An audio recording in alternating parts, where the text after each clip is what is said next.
Hello and welcome to week 2, where we're going to be discussing ethical misconduct.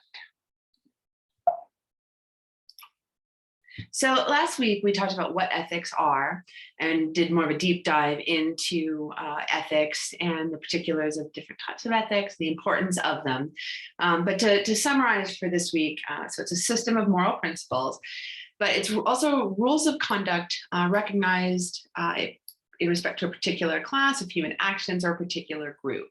So in this, what we've been talking about is the scientific community. The scientific and research community has come together to agree to these set of ethical considerations, which are all the ones that we discussed in week 1, if you refer back to that lecture and that course material. So moving on from that definition of what ethics are, we talk about ethical misconduct and what happens when we violate those ethics. So ethical misconduct, so that is when a researcher essentially misrepresents themselves or their research. It can be accidental, it can be intentional, and it can occur for a lot of different reasons.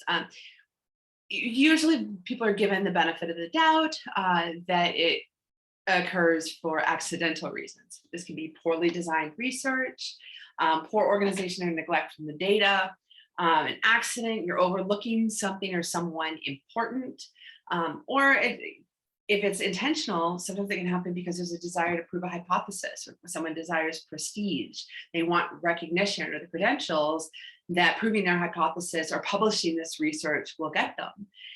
If you're designing a study and you've put in all this effort and then it turns out that either the data isn't valid, there's nothing significant, and while that can be informative in itself because it does describe something, it does capture a phenomenon, even if there is a lack of one.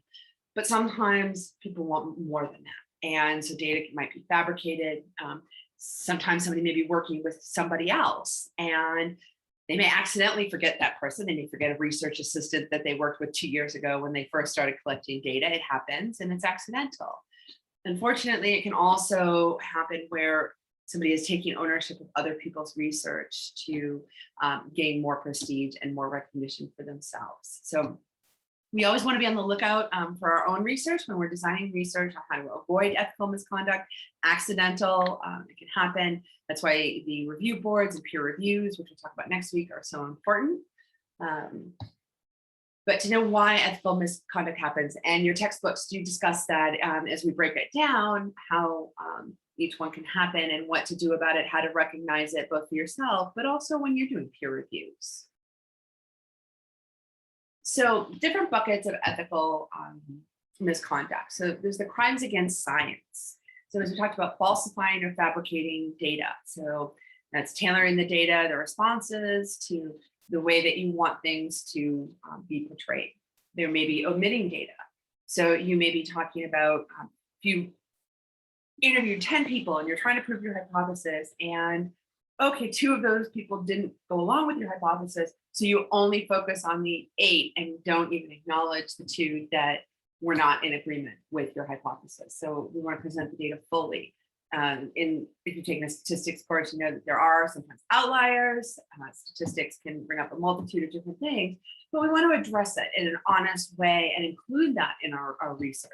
Omitting something just because it is an outlier or something that doesn't fall within your hypothesis or even the rest of the group data, that's not good ethical practices. So we always want to make sure that when we're conducting scientific research that we're not falsifying data, we're not omitting data, we are presenting the data that we're given. Misrepresenting others' previous work. Again, this can be accidental. This is why, as in discussion boards, get in the practice of using your citations. When you make a statement, you want to follow that up with a citation of where you obtained it. So if you use a textbook to use a definition, you cite that textbook because that's where you got the information. The same goes for when you write your literature reviews and when you're doing research. If you're referring to a different phenomenon, you want to be able to reference and be able to cite other people's work so that they know that it didn't come from you. So if you're saying there was a study that was done that previously looked at behaviors in remote work, well, you'd want to cite that study. You would want to recognize and acknowledge who did that work and who did that research. You never want to give the belief that it was your research. You want to give people recognition for their work. Yeah, and so which ties in with intentional negligence of other people's work. So there's misrepresenting, and then there's omitting. So you may be looking for your hypothesis, and there turns out that there's a study that proves something else or disproves your hypothesis. You don't want to intentionally neglect that. So, an example of doing research on burnout in the security industry, there were some studies that did not feature the security industry, and whereas others said yes, that the security industry experienced more burnout. In writing about that, it was important to discuss, yes, the studies that prove my hypothesis that the security industry experiences high levels of burnout, but to also address the studies that did not support that hypothesis. And from that, how do these two conflicting research, how do these conflicting data, how does this support a new hypothesis or impact the current hypothesis? It would be unethical to just discuss the research that supports the hypothesis and neglecting or omitting previous work that does not support that. Crimes against other researchers. So passing off another's research as your own. We'll get into this a little bit more when we talk about big data and sometimes using data pools. We will talk about that when we dive into research methods. But even when you do that, you acknowledge, you recognize that if somebody else did this research, you recognize, you acknowledge them, say, this is where I pulled the data from. You never want to say that you went out and collected the data if you're using another researcher's data pool, for example, or even a previous data pool that you did. You want to make sure that you're upfront and clear about where this research came from, where the data came from. Publication of results without consent of all of the researchers. So for example, as you go through this program, you may find yourself partnering either with a professor, with another student, you may with other researchers, you may be essentially participating in group research. And when that does go to publication, if somebody's name is going to be on it, if you've had this agreement that yes, we're all doing this research, the order of the names, everything else can be worked out. But if you are partnering with somebody on a research project, you would not want to go and publish that research without their consent and use their name. So if you were doing research with somebody and maybe they had some influence, and so you want to publish with their name because they're a recognized name, that would be considered unethical. You want to always acknowledge the researchers that you've worked with. Now, this is when some of those accidental ethical misconduct items can happen. Sometimes research can take years, and you may have, say, a student researcher, and 2 years go by and you don't remember that semester you had a student researcher, and now you've neglected to include them and recognize them in your research as somebody who contributed. They may not have a name on the publication, but usually anybody that contributes to the research, you acknowledge them. As you read through different peer-reviewed articles, you'll see an acknowledgement section, because that's part of the ethical practices, is to acknowledge the people that helped you with this research. Failure to acknowledge those people does count as ethical misconduct. So we want to try and be mindful and make sure that we are including anybody who helped contribute to the research. So in repeated publication of similar results, we don't want to take another person's research and replicate it without acknowledging that it is a replication of previous research. Research gets published in all sorts of different journals. And so, for example, the burnout and security industry, that could be published in a security journal, or it could be published in a psychology journal, or something on mental health and burnout. And there's all different areas that your research could possibly be published in. And so you want to make sure that you're not repeating that publication, that you're not using another person's work and repeating theirs. You want to make sure that you are upfront and honest about where this has been published, where this information has come from, and what other research or data has been found in this area. And then the other is a breach of confidentiality.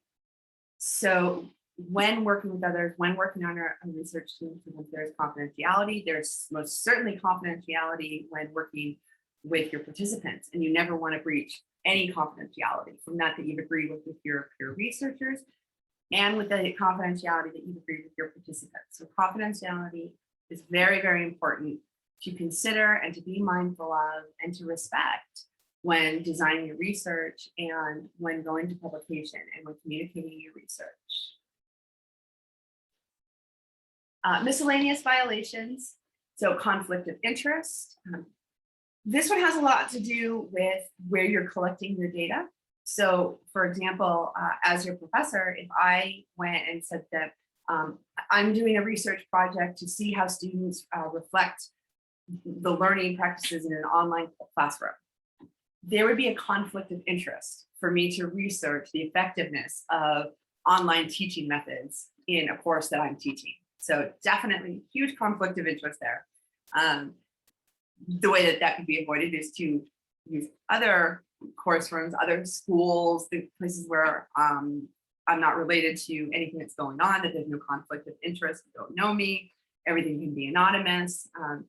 So you want us to make sure that when you are collecting data, when you are designing research, that we're trying not to have it be a conflict of interest, where just the fact that you're the person doing the research could influence the research. So for example, if you were doing, say, the impact of the internet on children, and you went and you used your own child as a key part of your data, that would be a conflict of interest. It's too close to home. It's too close to your own personal interests. And then the violations of human and animal regulations. When doing scientific research with animals, we want to make sure that we're preserving all of the integrity and the human rights that we discussed last week. So the big ethical considerations, the takeaways that I want you to think about are: discuss intellectual property frankly and openly. So you want to make sure that you're always citing and referencing others. You want to be conscious of the multiple roles or conflict of interest, where you're getting the data from, and is there any duplicate roles there? Follow the rules, very important, of informed consent, confidentiality, and privacy. Maintain the integrity of the data. Make sure that you're keeping the data confidential, that you are keeping the data organized so as not to confuse different data practices, and to make sure that you are doing the statistical analysis that clearly represent your data.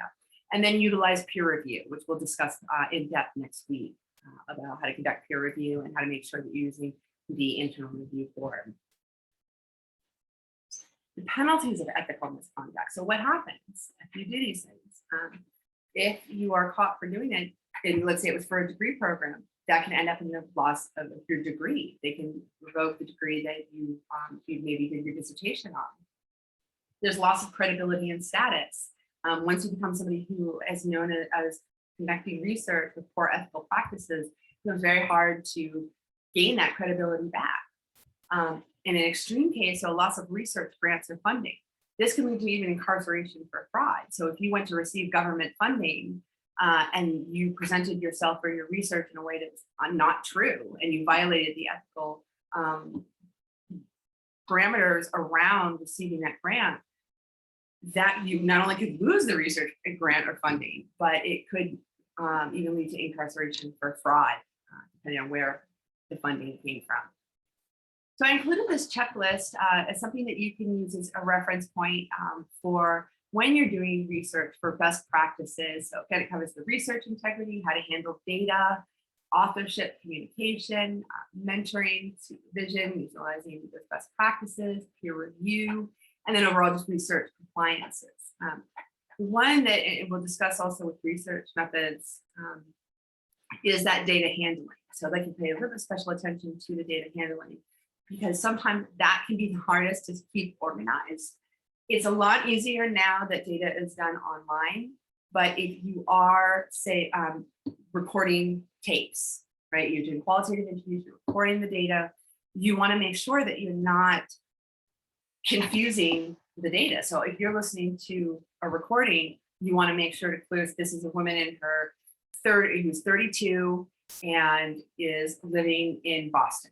If you're looking at regions, whatever it is, you want to make sure that you're not confusing that 32-year-old woman with a 45-year-old woman living in California, say looking at different regions. And so you want to make sure that you're labeling your data correctly so that it's reflecting the data the way that it's intended to.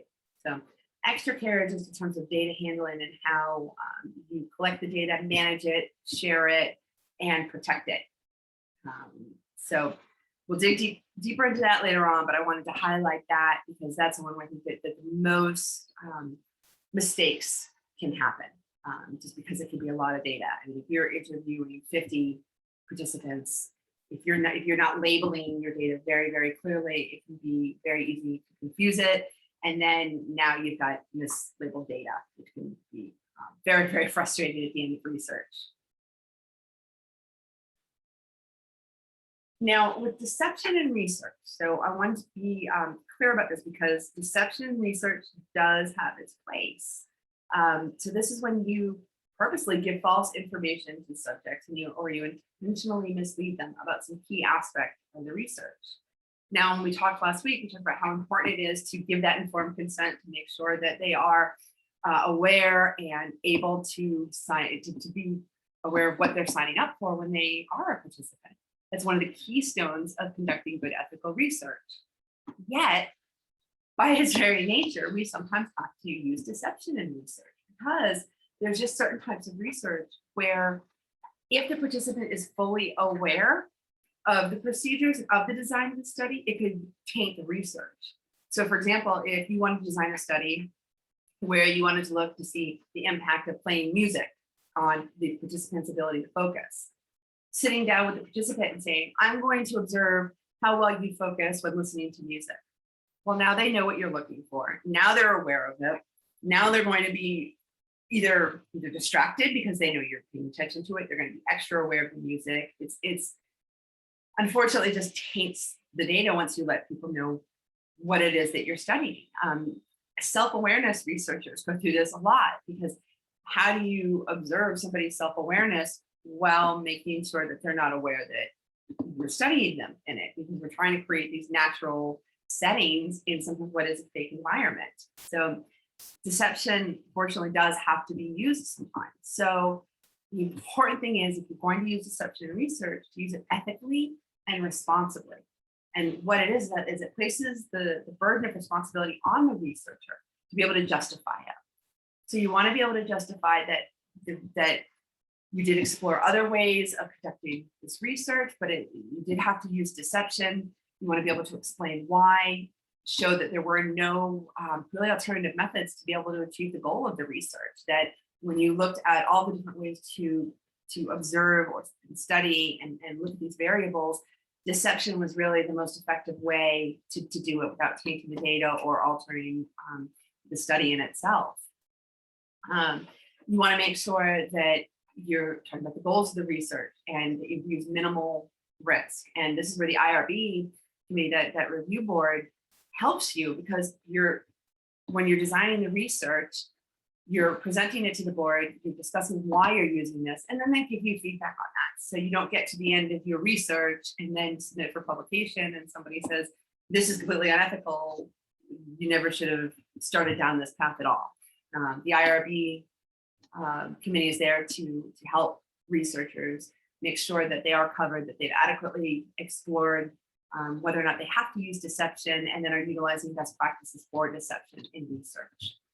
And then debriefing is an essential part of that. So after the study, then the researcher should then go back and inform the participant of the true nature of the study, why the deception was used, so the purpose, the procedures, and then offer to share the results at the end when the results are available. So if you were, say, conducting that research on the impact of music focus upon the conclusion of their participation, you would then bring them into another room. You would then explain to them, you would ask them to maintain confidentiality if they have any connections to anybody else participating in the study, but to explain why that this is something that was required to use the deception in research, and to make sure that they are then comfortable to continue to participate in that study. So that's a summary of and an overview of ethical misconduct. We'll throw in some bits about when it's acceptable to use deception in research. Most of this is covered in your textbook very thoroughly. If you have any questions, please feel free to reach out and ask. And then otherwise, I will see you next week. Thank you.